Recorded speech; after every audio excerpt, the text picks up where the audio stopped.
28/11/1969 लौकिक को अलौकिक में परिवर्तन करने की युक्तियाँ। आज भट्टी का कौन सा दिन है? आज है संपूर्ण समर्पण होने का दिन। बाप दादा को ऐसा समझकर बुलाया है। संपूर्ण समर्पण होने के लिए सभी तैयार हो। वह संपूर्ण समर्पण हो चुके हो। जो संपूर्ण समर्पण हो चुके हैं, आज उन्हीं का समारोह है। यह सभी संपूर्ण समर्पण हुए हैं। संपूर्ण समर्पण जो हो जाता है उसकी दृष्टि क्या होती है? शुद्ध दृष्टि, शुद्ध वृत्ति हो जाती है। लेकिन किस युक्ति से वह वृत्ति, दृष्टि शुद्ध हो जाती है? एक ही शब्द में यह कहेंगे कि दृष्टि और वृत्ति में रूहानियत आ जाती है, अर्थात दृष्टि, वृत्ति रूहानी हो जाती है। जिस्म को नहीं देखते हैं तो शुद्ध पवित्र दृष्टि हो जाती है। जड़ चित्र को आँखों से देखेंगे ही नहीं तो उस तरफ वृत्ति भी नहीं जाएगी। दृष्टि नहीं जाएगी तो वृत्ति भी नहीं जाएगी। दृष्टि देखती है तब वृत्ति भी जाती है। रूहानी दृष्टि अर्थात अपने को और दूसरों को भी रूह देखना चाहिए। जिस्म तरफ देखते हुए भी नहीं देखना है। ऐसी प्रैक्टिस होनी चाहिए। जैसे कोई बहुत गूढ़ विचार में रहते हैं, कुछ भी करते हैं, चलते खाते पीते हैं, लेकिन उनको मालूम नहीं पड़ता है कि कहाँ तक आ पहुँचा हूँ, क्या खाया। इसी रीति से जिस्म को देखते हुए भी नहीं देखेंगे और अपने उस रूह को देखने में ही बिज़ी होंगे, तो फिर ऐसी अवस्था हो जाएगी जो कोई भी आपसे पूछेंगे यह कैसी थी तो आपको मालूम नहीं पड़ेगा। ऐसी अवस्था होगी। लेकिन वह तब होगी जब जिस्मानी चीज़ को देखते हुए उस जिस्मानी लौकिक चीज़ को अलौकिक रूप में परिवर्तन करेंगे। अपने में परिवर्तन करने के लिए जो लौकिक चीज़ें देखते हो या लौकिक संबंधियों को देखते हो, उन सभी को परिवर्तन करना पड़ेगा।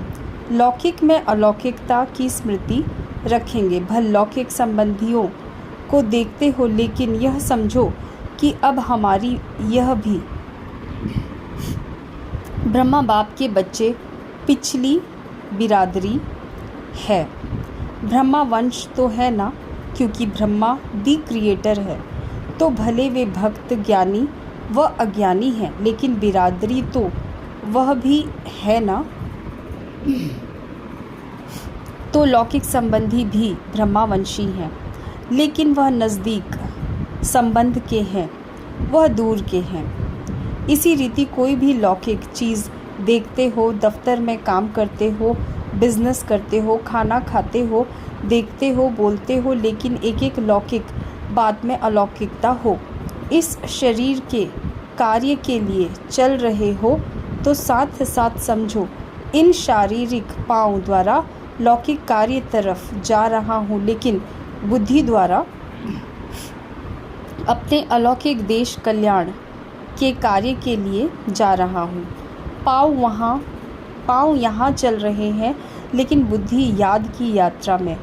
शरीर को भोजन दे रहे हैं, लेकिन आत्मा को फिर याद का भोजन देते जाओ। यह याद भी आत्मा का भोजन है। जिस समय शरीर को भोजन देते हो, ऐसे ही शरीर के साथ में आत्मा को भी शक्ति का, याद का बल देना है। अपने को परिवर्तन में लाने के लिए क्या करना पड़ेगा?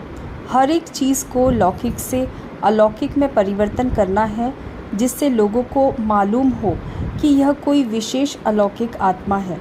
लौकिक में रहते हुए भी हम लोगों से न्यारे हैं। अपने को आत्मिक रूप से में न्यारा समझना है। कर्तव्य से न्यारा होना तो सहज है, उससे दुनिया को प्यारे नहीं लगेंगे। दुनिया को प्यारे तब लगेंगे जब शरीर से न्यारी आत्मा रूप में कार्य करेंगे।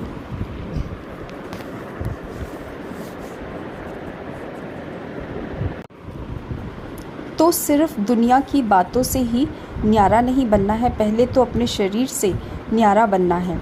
जब शरीर से न्यारे होंगे तब प्यारे होंगे, अपने मन के प्रिय, प्रभु प्रिय और लोकप्रिय भी बनेंगे। अभी लोगों को क्यों नहीं प्रिय लगते हैं? क्योंकि अपने शरीर से न्यारे नहीं हुए हो, सिर्फ देह के संबंधियों से न्यारे होने की कोशिश करते हो तो वह उलहने देते हैं। खुद को क्या चेंज किया है?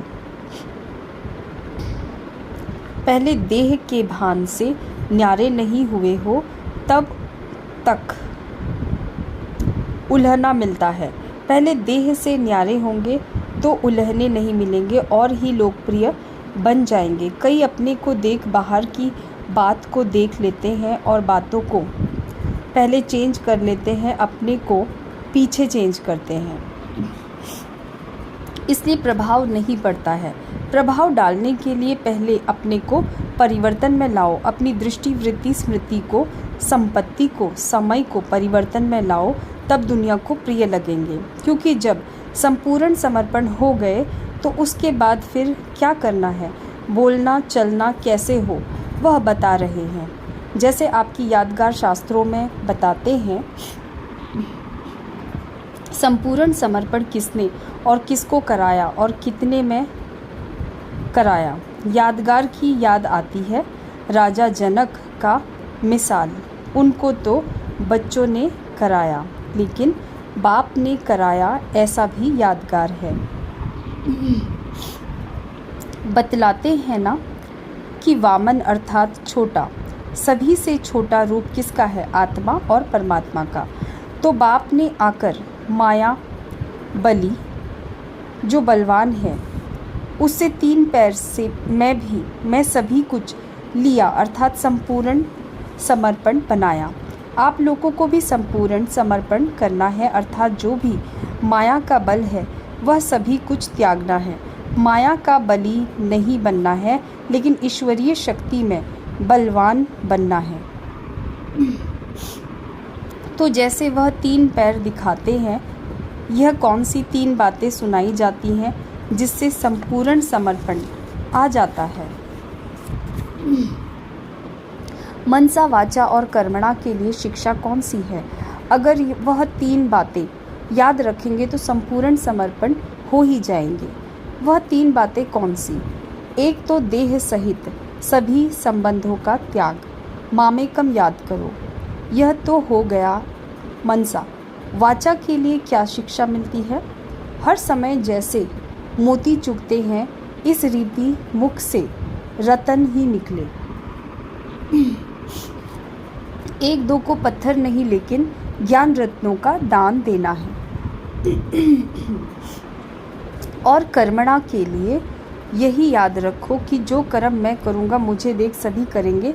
दूसरी बात की जो करेंगे सो पाएंगे। यह दोनों बातें याद रहने से कर्मणा में बल मिलता है, अर्थात जो सभी के संपर्क में आते हैं उसमें बल मिलता है। समझा?